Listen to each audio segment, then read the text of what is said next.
আসসালামু আলাইকুম। জীবন অনেক বড় কষ্টের।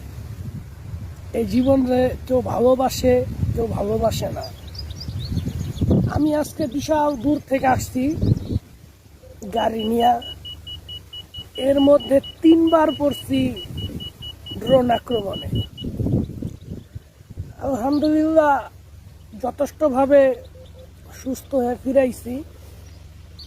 তবে এখন যেখানে বসে আছি এই জায়গাটাও বেশি নিরাপদ না।